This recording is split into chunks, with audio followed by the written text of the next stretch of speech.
Welcome back to the Christian Mysticism Podcast, where we explore the fascinating history of Christian mysticism from the early days of the church until today.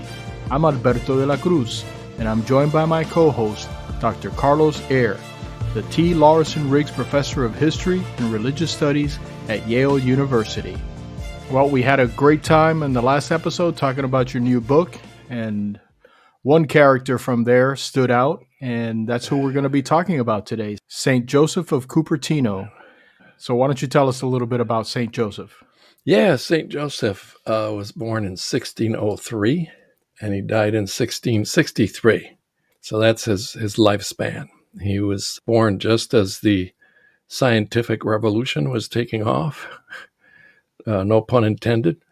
And he spent much of his life in mystical ecstasy, and most of those mystical ecstasies took him up in the air. He was the greatest levitator of all time. Quite an anomaly. He wasn't an exact contemporary of Isaac Newton, but their lives did overlap by a few decades. So they could have, conceivably, if their lives had taken different paths, run into each other. And one has to wonder what would have ensued, because Joseph was older than Isaac Newton. So by the time Isaac Newton would have gotten to see him, he was already a bona fide levitator. And his life history is very interesting.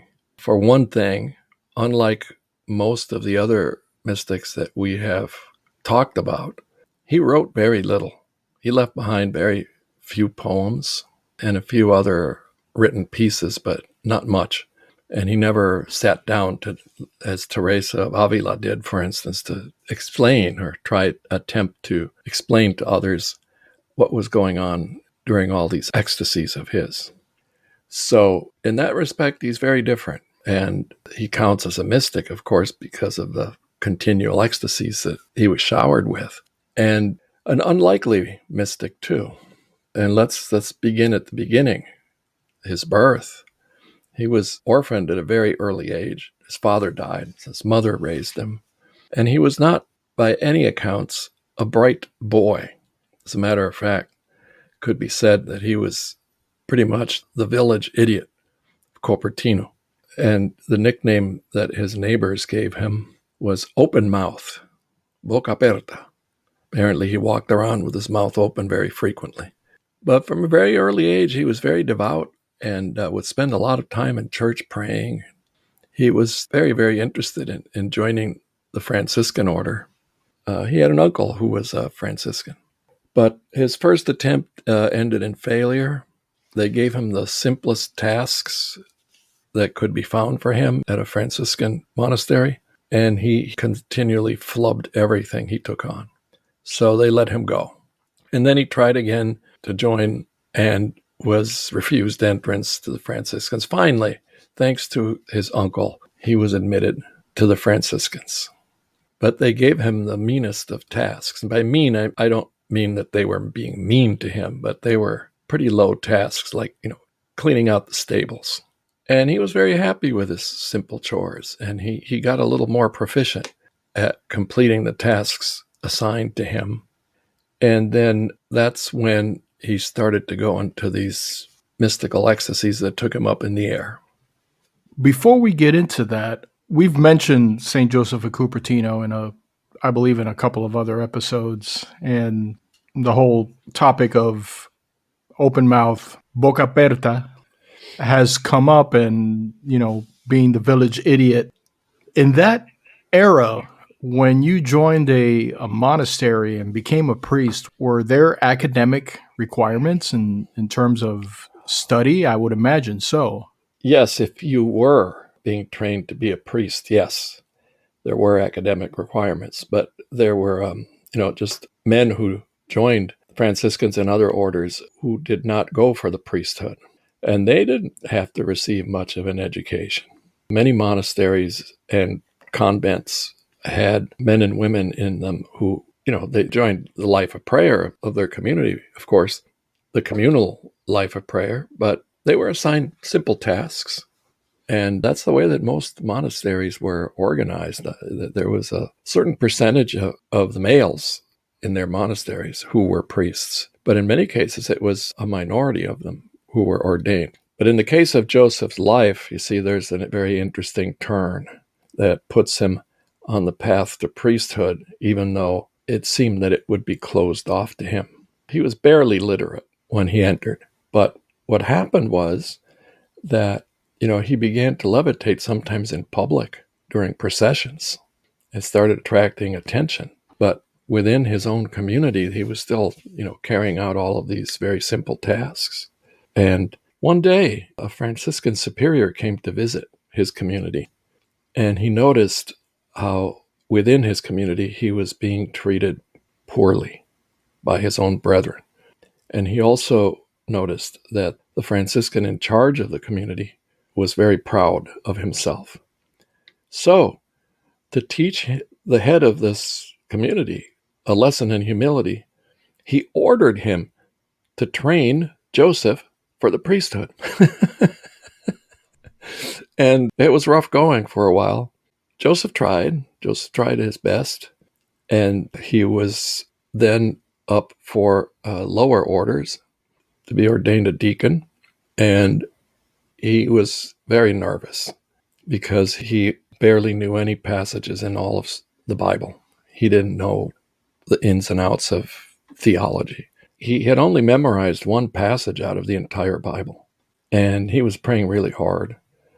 And the examiner, as an oral exam, he was going down the line, and Joseph was at the end of the line.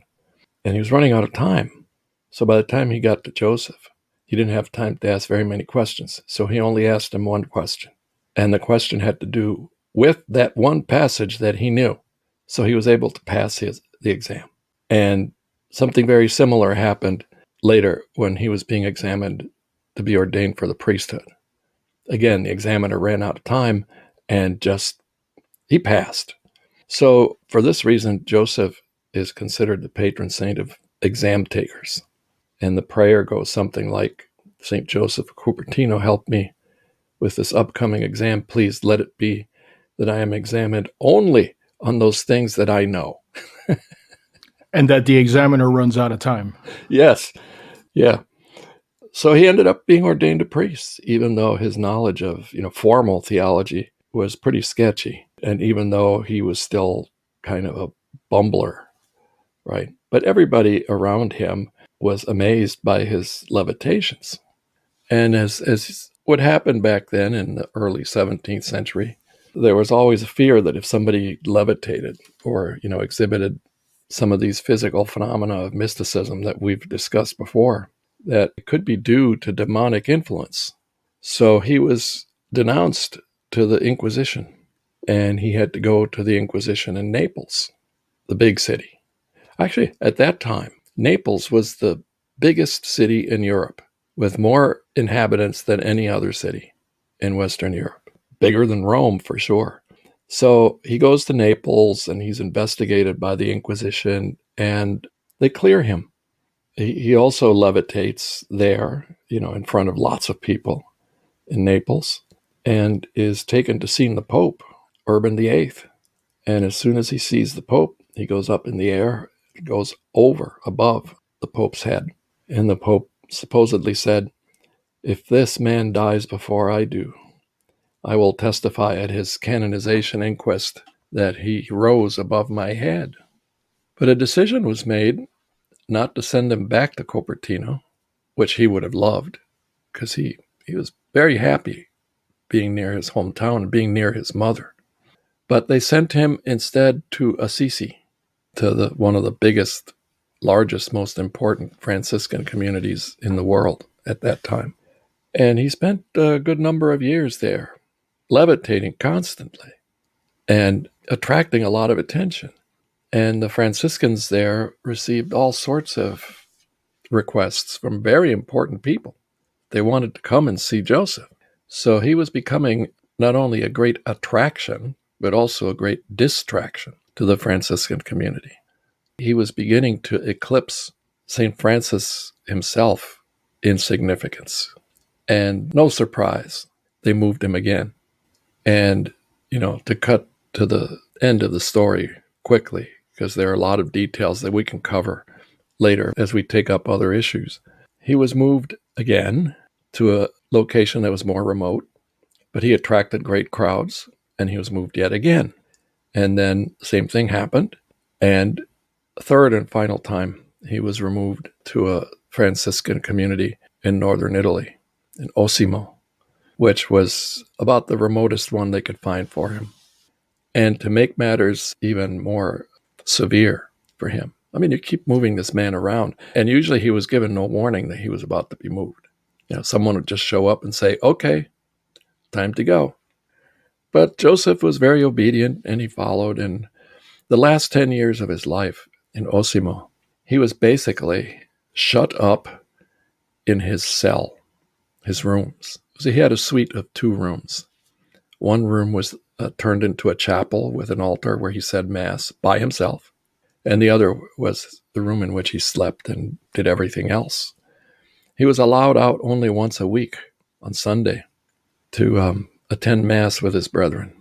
And, one has to ask, what's going on here? Why is this man being shunted to ever more remote locations, and why does he have to end up living like a prisoner? The answer given at the time was that, well, it had 2 sides to it, the answer. The answer was he was too great a distraction.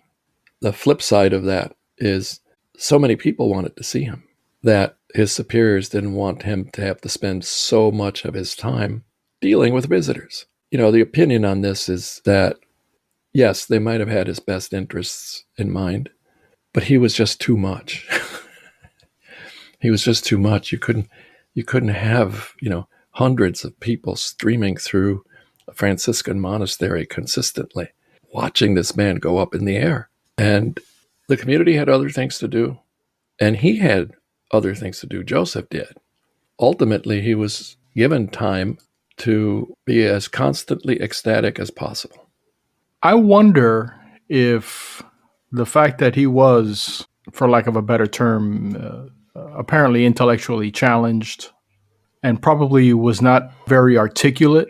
I wonder if someone who's doing such incredible feats that people want to talk to him and he probably could not express himself would come across as the village idiot. I wonder if that had anything to do with them not wanting him to be, the face of that monastery of the church. I think that maybe initially that might have been one of the reasons.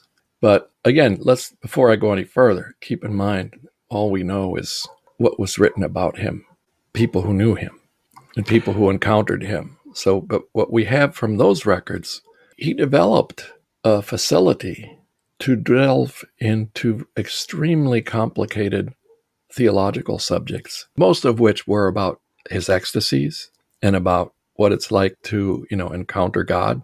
And this is very common, actually. It's a common trait in so many mystics who were poorly educated that they acquire, it's called divine knowledge, by experience rather than by study. And, there's probably some amount of exaggeration that went on for those that wrote his life, his hagiographers. But they write that, he continually amazed everyone who was very learned, who came to talk to him. Later in life, as his life progressed, he kept getting more and more illumined, let's say, and could handle these questions. But there aren't very many accounts of him being questioned. One would expect some kind of constant grilling of Joseph. And no, it wasn't constant. It was periodic and with long time spans in between. But he grew in wisdom. This is also part of the story of the father of Christian monasticism, St. Anthony of the Desert. He too was not very well educated and ended up holding debates with the wisest philosophers in Alexandria, Egypt. And they were all amazed too at his knowledge of divine things. So I think the fact that so many people were requesting to see him, and so many of these people who requested to see him were very important political figures, as well as, ecclesiastical figures, that it was a great burden on his superiors and his fellow Franciscans, because it's like walking through landmines. How do you say no to someone who is very, very important in the church or in secular politics. Extremely delicate, because they couldn't say yes to everyone, or else they would have spent most of their time handling guests, because it has to be kept in mind that when one of these very important guests arrives, they have to be treated according to their rank and all their privileges. It's a great burden on any monastery. For instance, while in Assisi, there are two individuals who came to see him who were extremely important. One was the Spanish viceroy in Italy. At that time, Spain ruled all of southern Italy and Sicily, and also Milan up north. The Spanish viceroy was second in significance to the King of Spain. When he showed up with his wife and as they always did, a huge retinue of court people, the Franciscans had to turn the place upside down to accommodate him in the lifestyle to which he was accustomed, along with all of those who had accompanied him to Assisi. And then what happened then was very funny, because the women in the viceroy's entourage, especially his wife, were very, very, very interested, very keen on seeing Joseph levitate. But what happened was kind of funny. He came into the chapel where the women were waiting for him. He came in through a side door, and immediately he saw an image of the Virgin Mary that he was very devoted to. And he flew straight from that doorway up to this image. And the viceroy's wife fainted, had to be revived with smelling salts. The other important visitor who came to see him during that time, that is, for the reasons I'm about to explain, more significant even than the Spanish viceroy, was a German prince, Johann Friedrich, who was Duke of Saxony. Saxony is where Martin Luther started his Reformation. This Duke was Lutheran, and yet he had heard of Joseph and came down to Assisi and wanted to see him. And it's not clear why Johann Friedrich was traveling through Italy. I mean, Lutheran dukes usually did not do this. And for a Lutheran duke to be allowed to visit a levitating Catholic saint, that's also a bit weird. So my take on it is that Duke Johann Friedrich was already kind of thinking of maybe becoming Catholic. But the end of the story is, as almost anyone could guess, that when he saw Joseph levitating, that was it. He decided to convert. And not only him, not only Johann Friedrich, but also some members of his retinue ended up converting to Catholicism after seeing Joseph levitate. And one of them, one of the members of the retinue, said something like this, and I don't remember his phrasing verbatim, but I'm paraphrasing, but he said something like, "Damn this place. I was doing just fine till I came here. My conscience was clear. I had no trouble with religion, but now I do because of this man. Cursed be this land." But he converted to Catholicism too, according to the story. But Queen Christina of Sweden, a very, very important monarch, asked to see him, and she was never given permission. And by the way, Queen Christina ended up converting to Catholicism too, later. She left the throne. She stepped down from the throne and moved to Italy and lived the rest of her life as a Catholic, very influential, very wealthy Catholic in Rome. So Joseph had the power to amaze people and convert them. Obviously, hundreds, if not thousands of people, according to the stories, saw St. Joseph levitate and fly around. But I think it's important we also note that some very prominent and influential people whose credibility and standing in society was of the utmost importance also saw him do this, and I assume testified to that fact. Oh, yeah, that's immensely important. That should not be overlooked. Yeah, we're not talking about, peasants in the field seeing Joseph levitate, or only Franciscans seeing him levitate. No, he's seen by all kinds of lay people, and lay people who have positions of power. And also by bishops and cardinals. And Pope Urban. And the Pope, Pope Urban VIII. Yes. This is one of the things that convinced me that it was a good thing to pursue writing about Joseph of Cupertino as someone who exemplifies the possibility of impossible miracles, as the testimonies, not just the number of testimonies, but the identity of so many of the people who gave those testimonies. And in addition to that, his levitations are so extreme, like the one flying over the heads over the Spanish viceroy and his wife and the whole retinue. You know, most levitators don't do that. Fly. And he stayed aloft in that occasion. He stayed aloft for quite some time. The narrative doesn't include this, but I have this image of Joseph still being in the air, suspended over these people while they're trying to revive the viceroy's wife. There's actually a very beautiful engraving of this scene that shows him exactly like that, still aloft with the viceroy's wife having collapsed and trying to be revived by those around her. There's something comical.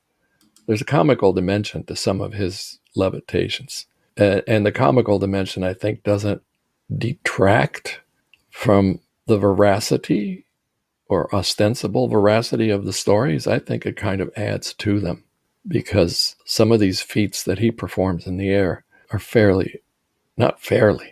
very unusual for any levitator. Well, I'm sure our listeners and I want to hear some more stories about that. But before we get into that, did he have any other mystical gifts other than the levitation? Oh, yeah. Well, he was ecstatic quite a bit. And there were triggers that set him off, usually. All of them had some religious significance.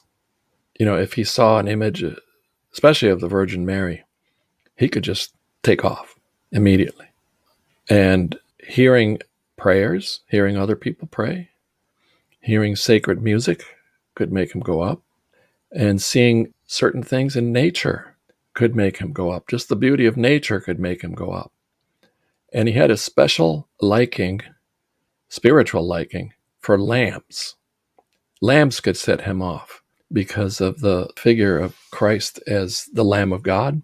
So one of the levitations that is among those that I think are somewhat comical is at one time he saw a lamb and had just grabbed it to hug it. So he was hugging it, and up he went with the lamb in his arms. And he went really high up into a tree, and he was up near the top of the tree with the lamb in his arms. And he stayed up there for quite some time. But then he came out of his ecstasy. He was stuck in the tree. They had to get a ladder, a tall ladder, climb up, fetch him and the lamb to bring him back. But he also had, in addition to these instantaneous levitations, inspired by sounds, sights, and almost anything that he associated with the divine. He had some of these other physical gifts, physical, spiritual. Let's put a physical/spiritual gifts that sometimes accompany the mystical life. One is his ability to answer complex theological questions. Another was his ability to see things that were happening elsewhere without leaving. I'm not talking about bilocation, but just simply knowing that something was happening. And one of these actually did involve a bilocation, which is that when his mother was dying, he knew she was dying and bilocated to her deathbed because he had promised her years before, "I'll come to you." And he did. But he could also, for instance, be aware of the deaths of others who were not there, were somewhere else. Oh, so-and-so has just died. But he didn't have many of those other gifts on the list of physical phenomena mystics get. He did not receive the stigmata, for instance. Well, obviously, there are reports of him bilocating, levitating, being able to see or at least intuit that something has happened elsewhere. And like many saints and many mystics, he knew at the end of his life that death was near and knew almost exactly what day he was going to die. But no, the list is short. The list is short with Joseph of these physical gifts that mystics sometimes have. Maybe what he lacked in gifts of mystical phenomena, he more than made up for in his levitations. I mean, Oh, we call him an extreme levitator. He definitely is extreme. What are some of his other astounding levitations? well, no one else that I have found before him or after him. He stands alone pretty much in the extreme ways in which he took to the air. He could stay up in the air for 3, 4, sometimes longer, 3, 4 hours or longer, according to accounts.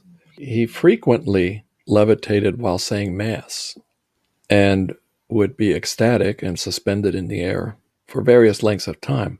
But whenever he came out of his ecstasy, he would continue saying Mass exactly at the same point where he left off. He rose to great heights, as high as the ceiling of the nave in the Basilica of St. Francis, which is very, very tall. It's one of the largest basilicas in Italy. He moved forward and backwards. He sometimes spun around.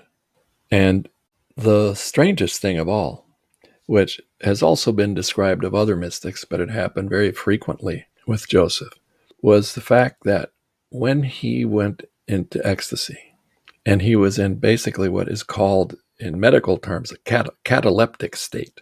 That means you stiffen up in whatever position you are when you enter this cataleptic state. And you're so rigid that when people try to, like, for instance, move your arms or open your fingers out, if your hands are clenched, nobody can. You're just like frozen solid. Well, this happened to him very often. And as also happened to other mystics who went into ecstasy, their brethren or sisters, if we're talking about nuns and monks both, would prick them with needles to see if they would respond. Or they would light candles and put the candles like really close to their eyes to see if they would blink. But no, Joseph would not respond to any of this. The same happened with Maria de Agreda and Teresa of Avila. But the more amazing part of all of this is that with Joseph, whatever clothing he was wearing, of course, his Franciscan habit, the folds of the cloth would also freeze up. And it didn't matter if he was like literally flying, the vestments wouldn't move. Or if he leaned one way or the other, the vestments just remained as stiff as a board with no change whatsoever. It's almost like he was going into another dimension, like freezing in this dimension and going into Yes. another. Yeah. And the fact that he could be in this situation, right? Suspended in the air in one stiff position, his clothing also stiff for several hours, and then come out of this state. And for instance, if he was saying Mass, he knew exactly where he had left off in saying Mass and would say the next word that he was supposed to say that he didn't say because he went into ecstasy. So as a suspension, you can say, yeah, he was suspended in more ways than one. He was suspended in the air. He was suspended in time. And the clothing was also suspended along with him. I know you mentioned he didn't write much, but did any of his hagiographers or anyone who spoke to him about this, did he ever explain what was going on during these minutes or hours that he was in this state? No, very, very few details, just that he was with God and it was wonderful, but he can't explain it. And in some of his poems, they read a little bit like love poems, very simple love poems, perhaps the kind a child might write. He has one I remember, which has the line, "Tira mi la su." "Tira mi la" is pull me there, above. "Tira mi la su." As a matter of fact, the Italian dessert tiramisu means exactly this: pull me up. "Tira mi la su," because that's where I want to be. Pull me up, God. Pull me up. That's where I want to be. I don't want to be down here. I want to be up there with you. That's where I want to be. So it sounds a lot like what Teresa of Avila and John of the Cross also say in their poetry, except, it's much simpler. But no, he doesn't give very many details. And not much is made of it, interestingly enough. Hagiographies are texts that are written to convince the reader, the person who's the subject of the text, was a saint. So they tend not to go into anything negative. They stress the positive. But aside from the fact that he was early on suspected of perhaps being demonically influenced, no, for the rest of his life, no one made much of a fuss about his levitations or his, let's say, it wasn't reluctance on his part to explain what was happening. It was just that he said, I cannot explain it. But he knew he was somewhere else during that time. And by the way, now that we're talking about this, I just remembered that there's a detail. Sometimes the description of his coming down from an ecstasy is that, he seemed a little befuddled. And also, he was very shy and would kind of try to, after he came down, let's say he finished saying Mass, he would try to slink away from those who had seen him as quickly as possible. So he was not a talker. It's not like he came down from his ecstasies and immediately started hugging everyone, saying, "Oh, you can't believe what just happened. Let me tell you about what I just saw or what I experienced." No, it's just the opposite. He refrained from speaking about these things, which I think is fairly common. Someone this past week asked me about how many mystics I thought there were in Christian history, and perhaps how many sort of like Joseph of Cupertino. We don't know. Joseph of Cupertino is an exception, and he's well known for being an exception. But we don't know how many monks and nuns had experiences like this within their communities, and their communities never talked about it. Of course, would have talked about it amongst each other within the walls of their community. But if they were cloistered, perhaps the word never got out. Hey, there's a nun over here. By the way, there's a nun over there. She levitates. She's a mystic. And we don't know, because many of them, they had mystical experiences, like Joseph, perhaps did not have the ability to write about them or to explain them to others. So we really don't know. This is a question I probably should have asked you in our last episode regarding your book, They Flew, The History of the Impossible. Levitation, it's a wondrous thing and an incredible miracle, but in your studies and your research, what's the purpose of it? It kind of seems like a useless miracle. Well, as far as practicality is concerned, yes, I think you could say it serves no purpose other than to manifest in a very peculiar way supernatural power over the laws of nature. That in itself is a purpose, extreme a sign as one can think of a supernatural intervention in the natural world. So naturally, it calls attention not just to the supernatural power, but to the person to whom this is happening. It enhances their status as a holy person or as a special person. And actually, it's because of that some mystics like Saint Teresa of Avila and Maria de Agreda begged God to stop levitating them. Please stop, take this away from me. This is calling too much attention to me. It's going to make people think that I am not in the least bit humble, that I'm getting carried away and thinking I'm special. I don't want anyone to think I'm special or better than others. And in the case of both of them, Teresa of Avila and Maria de Agreda, the levitations did stop, according to them. But in the case of Joseph, this is not something he ever asked to be taken away from him. He went with it. And boy, he not only went with it, but he carried it, no pun intended, to great heights. So what purpose does it serve? It's not like bilocation, for instance. Most bilocations there's a very pragmatic reason this person goes from being in place A to place B. There's something going on at place B that needs to be done, right? Levitation is not that way. In the case of Joseph, however, there was one case where he actually performed a healing while levitating, but that was unusual. It was a young nobleman, Italian nobleman, who was considered insane. He definitely was mentally ill, and his family was just heartbroken and wanted him healed. So they took him to Joseph thinking, well, maybe he can cure him. So Joseph put his hand on the young man's head, grabbing his hair, and at that instant went up, lifting the young man up in the air with him. So he's got him grabbed by the hair, and then they spun around a few times in the air, and when they came down, the young man was healed. He regained his sanity. That's the story. That's the narrative. A miracle within a miracle, right? A healing within the levitation. But it wasn't the levitation that healed the young man.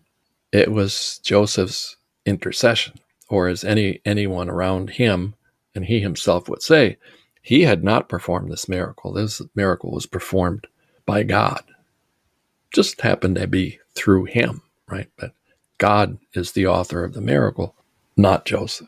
Perhaps one could say that levitations, unlike, as you mentioned, bilocation and seeing visions, such as St. Hildegard of Bingen was able to put them down on paper and provide insight. Perhaps levitation is not so much the actual mystical experience, but a byproduct of it. That this mystical phenomena that's being experienced by the person produces this levitation. Well, that's actually the explanation given for it. That it's not something that anyone intentionally brings on. It is a side effect of ecstasy. And I think we might have covered this before in the case of St. Teresa. She's the one who provides the most detailed explanations of what she thinks is going on. And she thinks that what's going on is that the soul is pulled up towards heaven, towards God in heaven, and the body follows. But of course, that is a cosmological view that it doesn't square with the Copernican universe, or the universe as we now understand it through astrophysics, right? Heaven is not necessarily up, right? Heaven's another dimension. But whatever it is, Teresa thought the soul gets pulled up, and she said sometimes it feels like the soul is being pulled from the body with great force, she says, and the soul comes out of the body as quickly as a bullet does from a gun, and the body follows. And that's one of the reasons it can't be resisted. In another passage, she says it's like a great giant is under you, pushing you up, and you know you're going up, and you can't do anything about it. But Joseph doesn't have any descriptions like that. He doesn't know. But it is definitely considered a side effect. It's a gift. And that's what St. Teresa called them. Mercedes, a gift, a bonus. So in all these Latin American novels like 100 Years of Solitude, you have characters who bring on their own levitations. That's not how it is with Christian mystics and levitators. Not at all. They do not bring it on. It happens to them. So basically, it's not something they could do at will. It's something that happens to them. That's right. Perhaps likely when they least expect it. Oh, yeah. In the case, Joseph is so extreme about everything that, he has these, I think it's fair to call them triggers that just bring it on. They bring it on. He can't help it, right? It's not like he says, oh, I'm going to, no. It's just the sight of an image of the Virgin Mary immediately throws him into ecstasy. And the sight of a lamb, hearing prayer, hearing music, or seeing, for instance, this is probably one of his better known levitations because there are so many paintings and engravings of this. When he was moved to his last monastery in Osimo is near this shrine of the Holy House of Loreto. I'll explain in a minute. And when he got out of the carriage that had taken him there, he saw that church off in the distance. And he said he also saw angels ascending and descending from the house. The house of Loreto is inside that church, that basilica. And up he went. Just the sight of that made him go up. The Holy House of Loreto, by the way, is one of the weirdest, absolute weirdest miracles claimed by the Catholic Church. Holy House of Loreto is none other than the house in which Jesus lived in Nazareth, which was lifted from the Holy Land by angels when the Muslims took over and was taken all the way to present-day Croatia in the Balkans. And then as the Turks advanced some centuries later, it was moved again across the Adriatic Sea to Loreto. It was encased within a much larger church, and it was one of the most significant pilgrimage locations or pilgrimage magnets in late medieval and early modern Europe, and still is. Actually, there are a lot of Catholic institutions named, and churches and chapels with the name Loreto attached to it. So this House of Loreto was never actually moved by humans. No, not according to the official narrative, no. And that's a certified miracle by the Catholic Church. Yes, yeah. And it's a certified pilgrimage site to which people flock still to this day. So that brings us to a completely different level of, the impossible.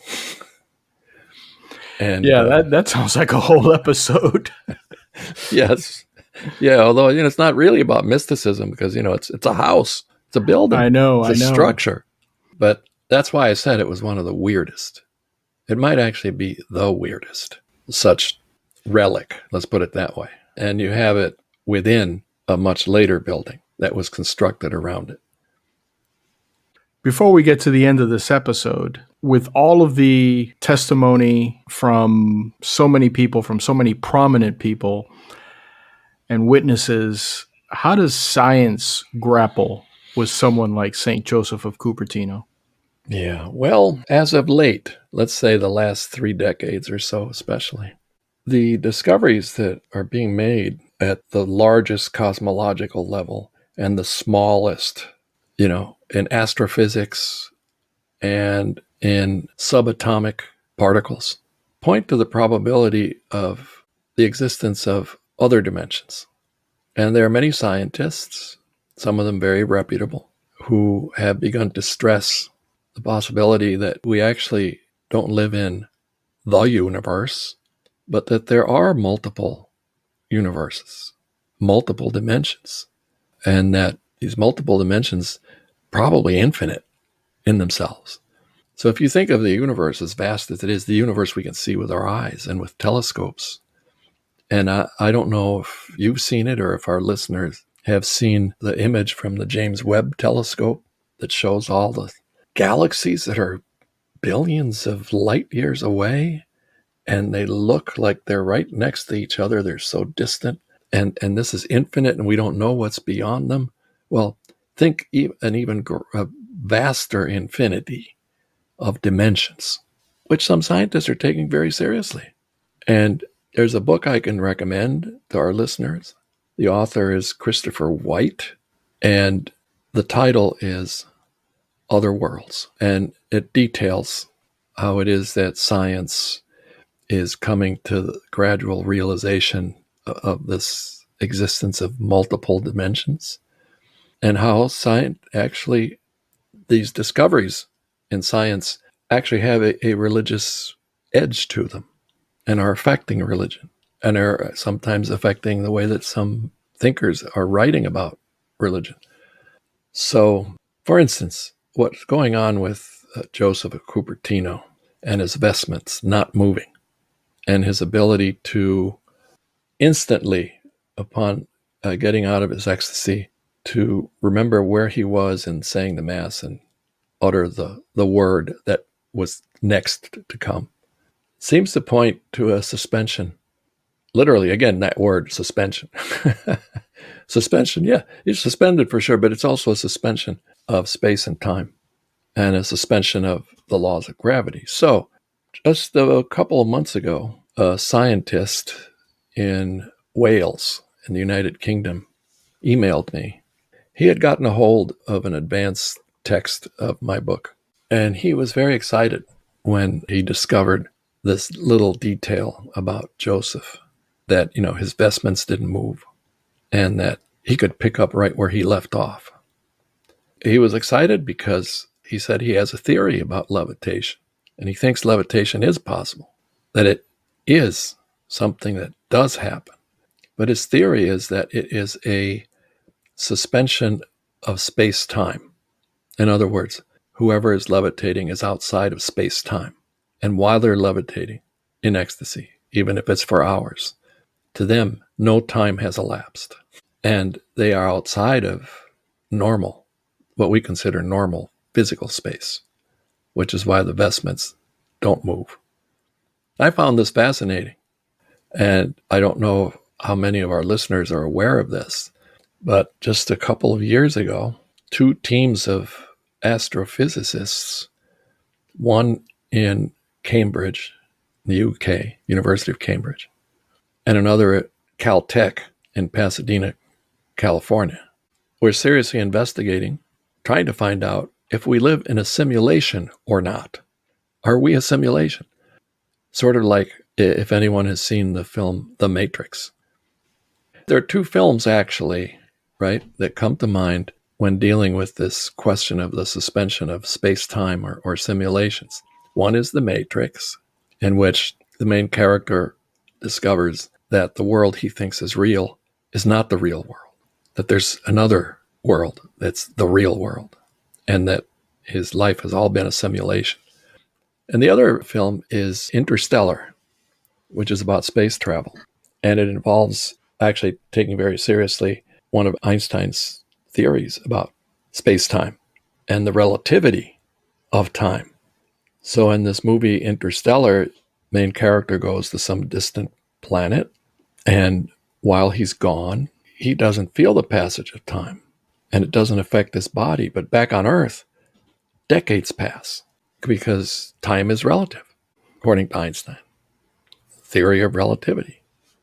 I'll throw in a third movie, and I don't know if you've seen this movie or not, but it has to do with where you were talking about the multiple dimensions or multiple universes. And this is sort of like a multiverse. And this film is from last year in 2022, and it's called Everything Everywhere All at Once. It's an incredibly entertaining film and very well done, especially when you consider the complex notion of multiple universes all existing simultaneously with the same people in different universes. Yes. And in the movie, they're crossing back and forth all over the place. And you'd think it'd be impossible to keep up, but the movie's so well done. It really provides a very interesting idea about the whole different universes and different dimensions happening, because not only is it the same people exist in other universes, they're not necessarily humans. They have different traits, and in the other universes, they have their lives go on a different path. But it really is entertaining. If any of our listeners or you, Carlos, haven't seen it, I highly recommend it. I've been wanting to see it. It's a very interesting interesting movie. I've been wanting to see it, just haven't had time. I think I had to watch it on pay-per-view, but it's worth the whatever they charge. It's that good. The movie is really that entertaining. Almost as entertaining as our episode has been today. And I think St. Joseph of Cupertino is a fascinating character that our listeners can learn more about if you get a copy of Carlos's new book, They Flew, The History of the Impossible, which if you look in our show notes, you'll be able to find a link where you can purchase a copy. So if you haven't done it already, make sure you click and get yourself a copy of the book. After Joseph of Cupertino, who do you have for us for the next? Well, I was thinking that perhaps since some of these phenomena we discussed today or dealt with appear from very early on in Christian history, I thought that maybe we could turn our attention to St. Anthony of the Desert. who was 4th century and is actually the archetype or the role model for Western as well as Eastern Christian mystics. Well, we haven't gone that far back in a while. No, perhaps because we're talking about multiple universes, a suspension of time and all of this, and this sort of quasi-scientific understanding of the relativity of time. Yes, why not go back to the beginning? And it will shed light on why Christian mysticism developed the way it did. In many ways, even though Anthony, like Joseph, left behind very little that he had written himself. As a matter of fact, I don't know of any text written by Anthony of the Desert. Still had an enormous influence because others read about his life and others wanted to be like him. And one of those was St. Augustine, who desperately wanted to be like St. Anthony of the Desert. Well, sounds like you got another great episode in store for us. Yeah, I hope so. And I know so. I shouldn't say I hope so. I know it'll be great. Scratch all that. Well, thank you for another wonderful episode, Carlos, for all your insight and history on St. Joseph of Cupertino. And until the next time, thank you for listening to the Christian Mysticism Podcast. If you have any questions for Dr. Eyre, you'll find our email address in the show notes. Just send it over and we'll try to answer it in a future episode. And don't forget to click the subscribe button so you don't miss the next episode of the Christian Mysticism Podcast.